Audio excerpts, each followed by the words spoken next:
Ok, buenos días a todos los colegas mexicanos. Ok, bueno, me presento, mi nombre es Rodolfo Viera, soy académico del Departamento de Matemáticas de la Universidad de La Serena, acá en Chile, y quería contarles un poco sobre unos trabajos que he estado realizando en conjunto con mi colega de la Universidad Católica de Chile, Mircea Petraque, y que tratan básicamente sobre entender la robustez de la transformada de Fourier sobre un látiz definido en general en grupos de línea potentes. ¿Ok? Entonces voy a ir explicando cada uno de esos conceptos a medida de que vaya avanzando.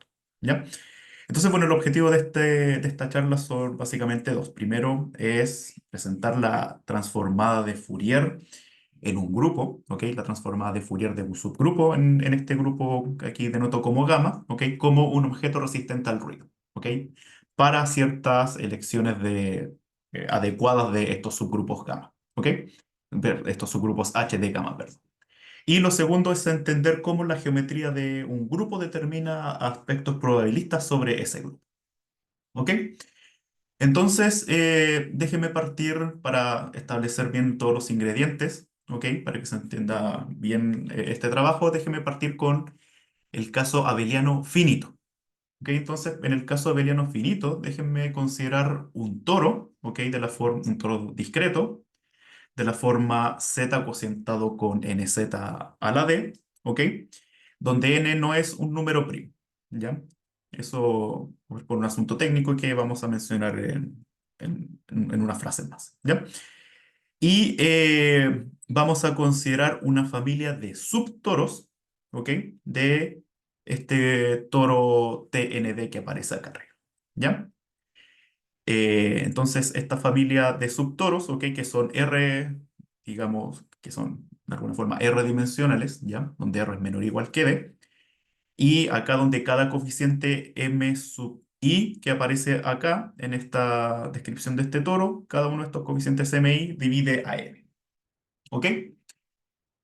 Entonces, uno acá tiene además, naturalmente, una transformada de Fourier, ¿ok? Definida sobre este toro TND, ya que es la transformada de Fourier discreta, la cual toma funciones en L2 del toro y me asocia una nueva función en L2 del toro y la cual está definida como esta suma que está acá. ¿Ok? Donde acá estos coeficientes E, P, K son estas exponenciales que aparecen aquí. ¿Ok? Esos caracteres. ¿Ya? Entonces uno tiene esa transformada de Fourier. ¿Ok? Y además, bueno, déjenme considerar para establecer digamos, nuestro problema y el resultado principal, en este caso abeliano finito. Entonces déjenme considerar esta familia, digamos, de variables aleatorias, ¿ok? Que están definidas, mejor dicho, tienen valores en este toro TND, ¿ok? Y están indexadas sobre este subtoro HN, ¿ok?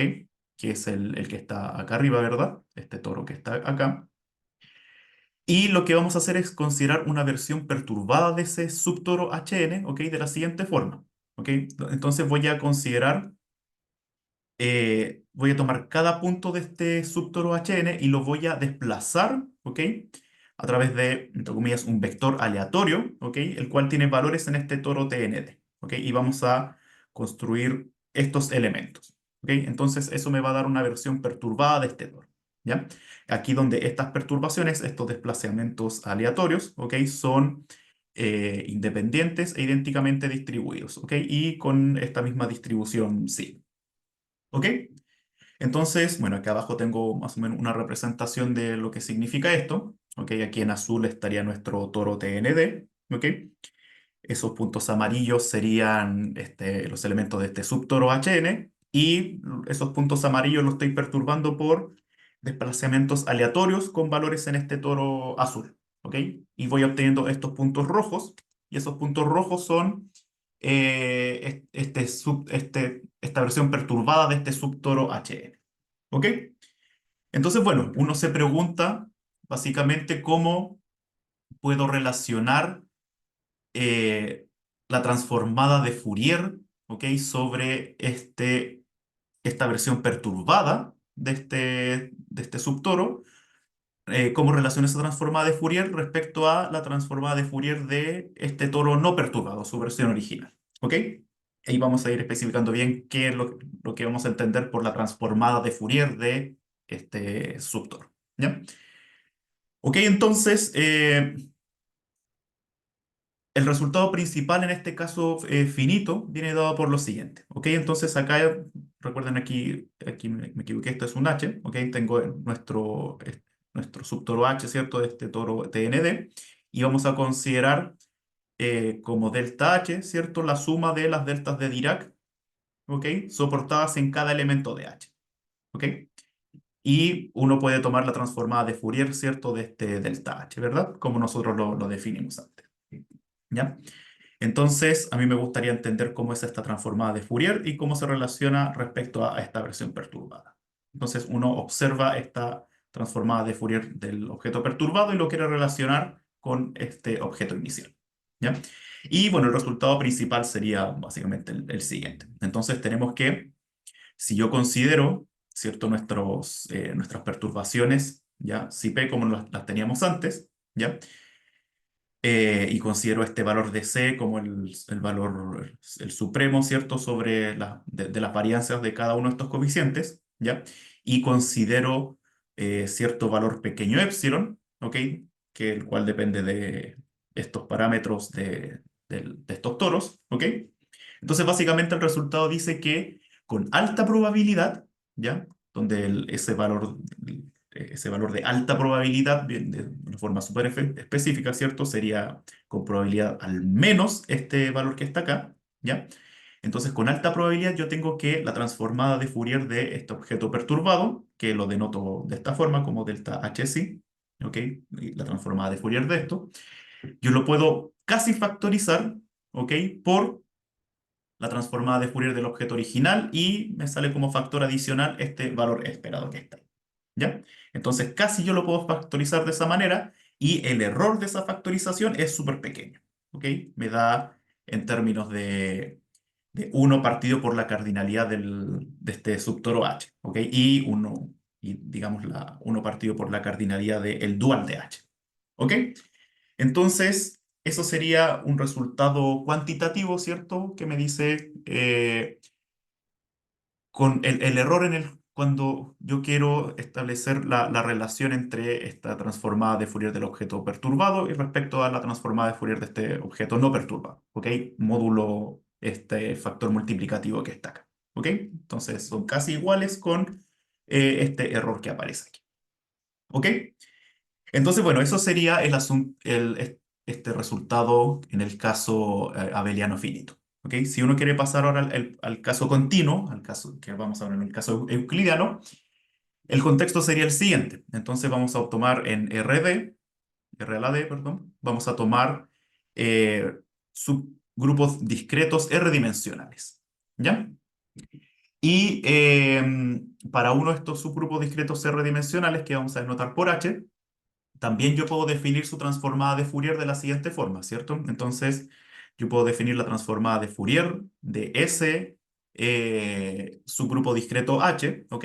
Que lo que hacemos es tomar cubos del lado R, ¿cierto? Centrados en el origen, intersectarlo con este subgrupo discreto H, calcular la transformada de Fourier sobre esta delta de Dirac soportada en ese parche, ¿cierto? De H, ¿ya? Los puntos de H dentro de ese cubo, promediar con el volumen, ¿ok?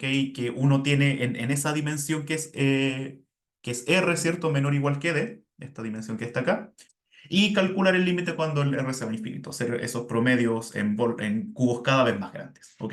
Entonces ahí uno puede definir naturalmente esta transformada de Fourier y el problema es similar a lo que hemos planteado en el caso abeliano finito. Ya uno se pregunta, o uno quiere realizar lo siguiente, uno nuevamente va a tomar ahora vectores aleatorios en este caso, ¿ok? Los cuales nuevamente son independientes e idénticamente distribuidos, ¿ok? Y voy a considerar la versión perturbada de este subgrupo discreto H. ¿Ok? Y uno nuevamente se pregunta o cómo se relaciona la transformada de Fourier de este objeto perturbado respecto a la transformada de Fourier de este subgrupo discreto A. ¿Ok?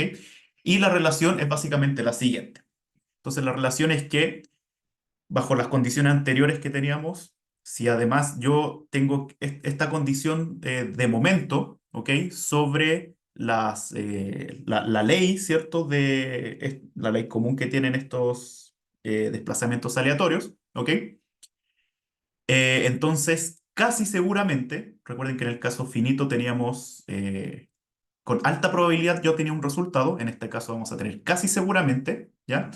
Lo siguiente, vamos a tener que la transformada de Fourier del objeto perturbado, yo lo puedo factorizar, casi seguramente, ¿cierto? Por la transformada de Fourier de este subgrupo discreto, y me sale como factor este valor esperado que aparece ahí, ¿ok? Donde esta transformada de Fourier, ¿cierto? Correspondería a este límite que está acá, definido de manera similar a como lo teníamos antes, ¿ya? Donde aquí estoy calculando en cada cubo del lado R, ¿cierto? Que es de dimensional, estoy intersectándolo con los elementos de este grupo, de esta versión perturbada de este subgrupo discreto. ¿Ok? Entonces, con esta fórmula de factorización uno ya puede establecer qué es lo que significa, y lo mencioné quizá en algún paso anterior, qué significa recuperar casi seguramente una transformada de Fourier. ¿Ya? Em, entonces, recuperar casi seguramente una transformada de Fourier significa lo siguiente. Yo tengo esta fórmula de factorización, ¿ok?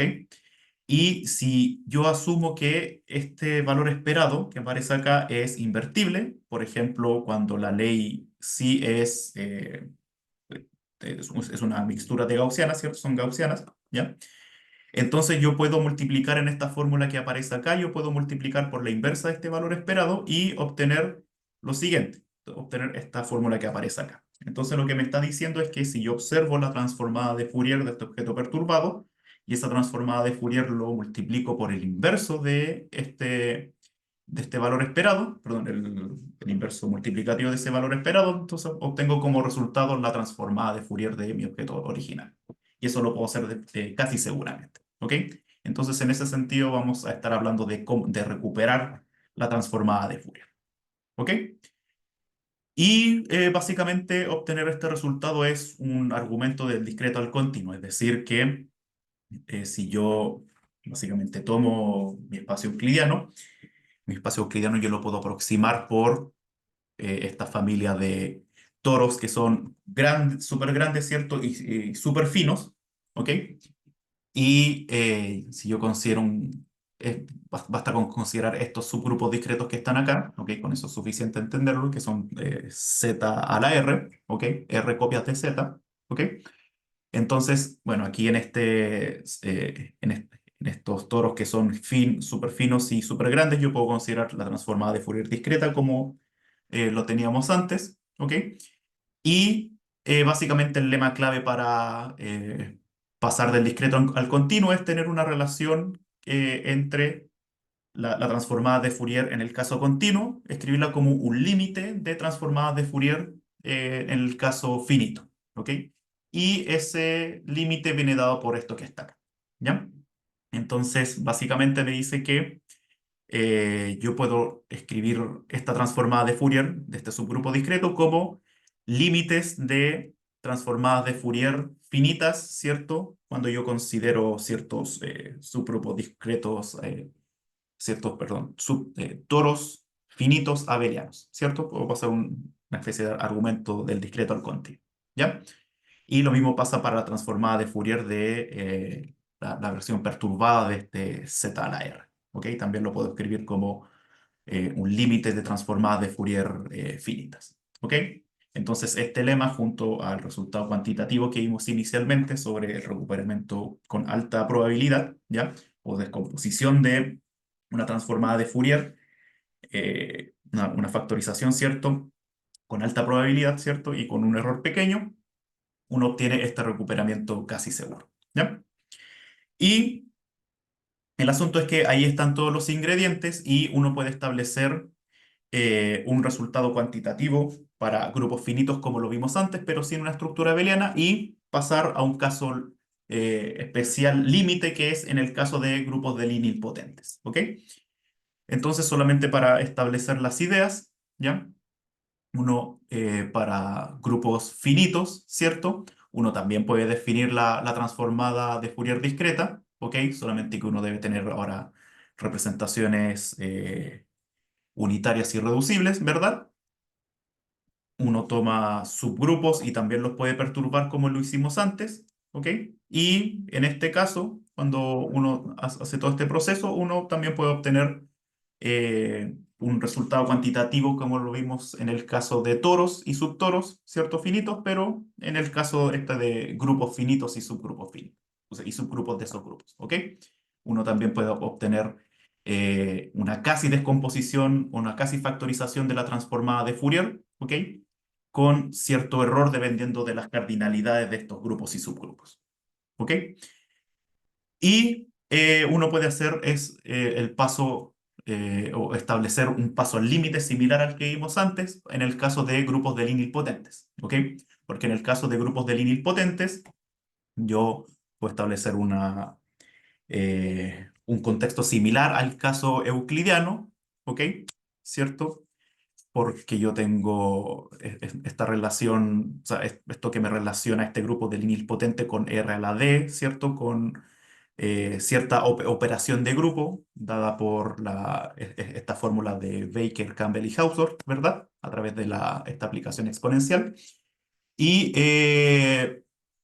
con esa, yo puedo describir básicamente en un grupo de líneas potentes, puedo describir el problema de manera similar al caso euclidiano, solamente que con otra operación de grupo, ¿ya?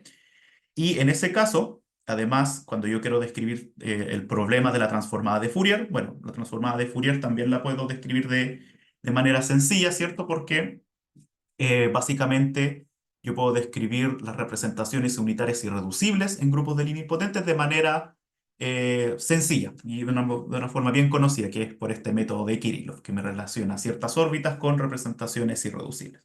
Y definir la transformada de Fourier, ¿ok? Que es de una manera, es básicamente una complicación técnica, digamos, pero la idea es similar al caso euclidiano, ¿ya? Y en este caso, uno también puede establecer un resultado de recuperamiento casi seguro de la transformada de Fourier, ¿ok? Que en el caso con las notaciones anteriores, básicamente tengo que casi seguramente la transformada de Fourier de cuando yo tengo un subgrupo discreto, ¿verdad? En un grupo de línea potente, ¿ok? Y yo considero una versión perturbada de él y y calculo su transformada de Fourier, entonces la transformada de Fourier también la puedo factorizar casi seguramente como la transformada de Fourier del objeto no perturbado multiplicado por este valor esperado que aparece acá. ¿Ok? Y eso lo puedo hacer de manera casi segura. Así que eso es en general lo que les quería presentar de manera más o menos rápida. Así que, bueno, eso. Muchas gracias.